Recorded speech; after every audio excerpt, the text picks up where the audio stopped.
Hello everyone, let's solve a problem in concept of load balancing.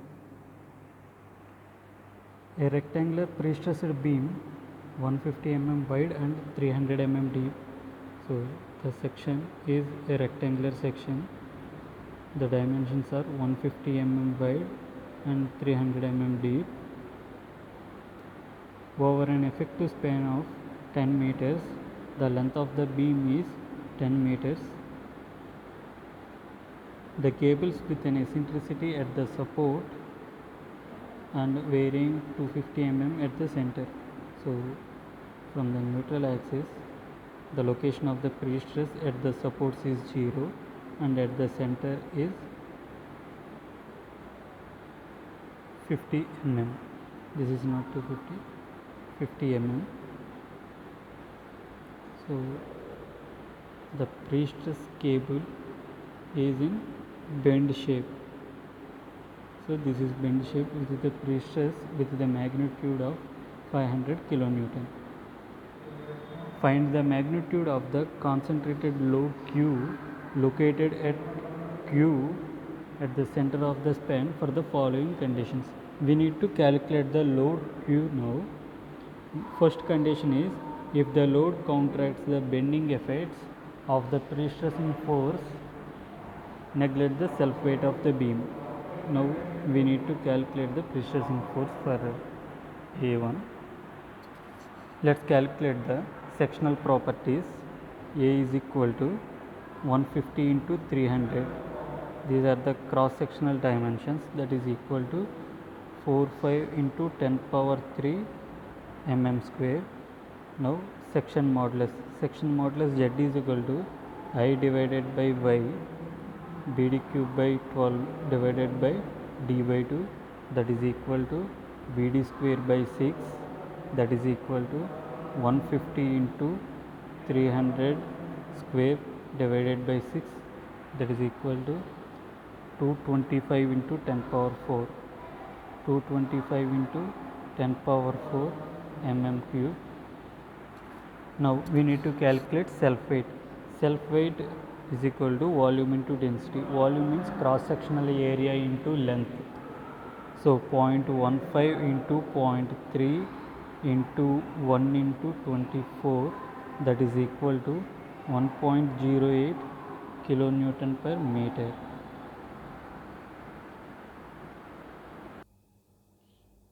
Now P is the pre-stressing force. P is equal to 500 kilonewton. It is in given data and eccentricity is 50 mm. Now we need to calculate the pre-stressing live load Q, right? So this is a beam and there is a point load at Q. The beam is in this shape Q. This is pre-stressing force P and this is pre-stressing force P. Now let's draw the equilibrium diagram. So at this point, this is pre-stressing force P, this is pre-stressing force P, and there is a live load Q. So P, this one is P and this one is Q. Suppose this is theta. So how do we calculate theta? This theta. So tan theta is equal to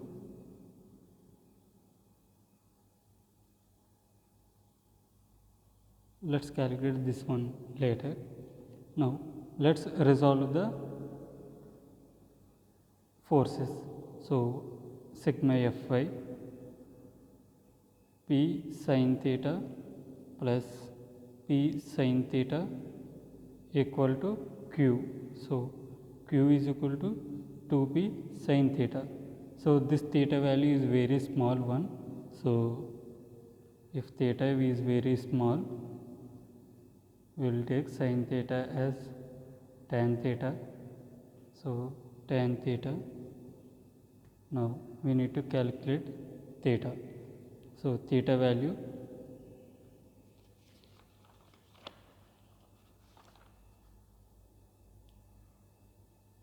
suppose this is beam, right?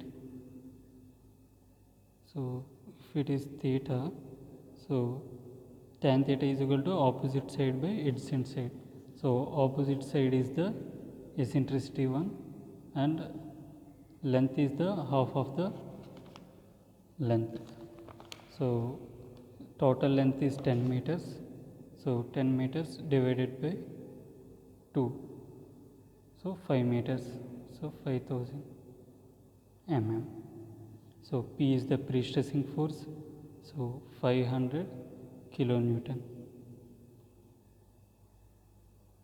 cube into 50 divided by 5000. So after solving this fraction we will get 10 kilonewton. So this is the Q value, 10 kilonewton. This is without considering the self weight of the beam. If we consider self weight of the beam, answer will be different. If the pressure line passes through the upper kern of the section under the action of external self weight and pre-stress, so we need to calculate live load Q by considering external load and self weight and pre-stress. Now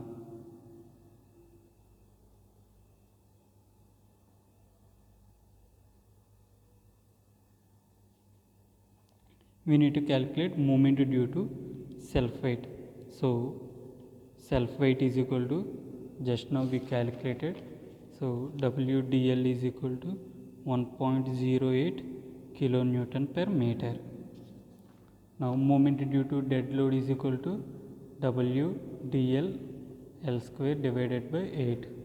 So 1.08 is the dead load and length of the span is 10 meters square divided by 8. This one value comes around 13.5 kilonewton into meter. Now we need to calculate the stress due to dead load. So stress due to dead load means MdL by Z. So that is calculated 13.5 into 10 power 6. I converted kilonewton meter into Newton into mm divided by Z is the section modulus 225 into 10 power 4. So that is value comes around 9 Newton per mm square. Now let's calculate the stresses due to pre-stressing at the bottom. So F bottom, only pre-stressing forces, only pre-stressing forces. So P by A plus PE by Z, we know this formula already. So P is the pre-stressing force, that is 500 kilonewton divided by A is the area 45 into 10 power cube plus again pre-stressing force into eccentricity E, that is 50 divided by Z 225 into 10 power 4 mm cube. This value comes around 22.22 Newton per mm square. This is stress at bottom due to only pre-stressing forces. Now we need to equal to this value to stresses due to dead load and live load. So due to dead load stress we already calculated. Now we need to calculate stress due to live load. Here it is a point load. So the dead load, the live load, that is Q, it is a simply supported beam. So the maximum bending moment is QL divided by 4. So the stresses due to live load is MLL by Z, moment due to live load divided by section modulus. So QL by 4 value first we need to calculate. So QL by 4, moment due to live load, Q is the unknown and L is the length of the beam 10 meters divided by 4, that is value 2.5 Q. We will substitute this value here. So 2.5 Q into 10 power 6 divided by 225 into 10 power 6. by using 10 power 6 on the upper side, we will get answer in Newton per mm square. Now, if the pressure line passes through the upper can at a section, the stresses at the bottom fiber is 0. It means P by A plus PE by Z minus M dl by Z minus MLL by Z is equal to 0. So P by A plus PE by Z equal to M dl by Z plus MLL by Z. So this one value is 22.22 and this value is 6 plus 2.5 q into 10 power 6 divided by 225 into 10 power 4. By solving this equation, q is the unknown, q is equal to 14.6 kilonewton. So this is the answer. Thank you for listening.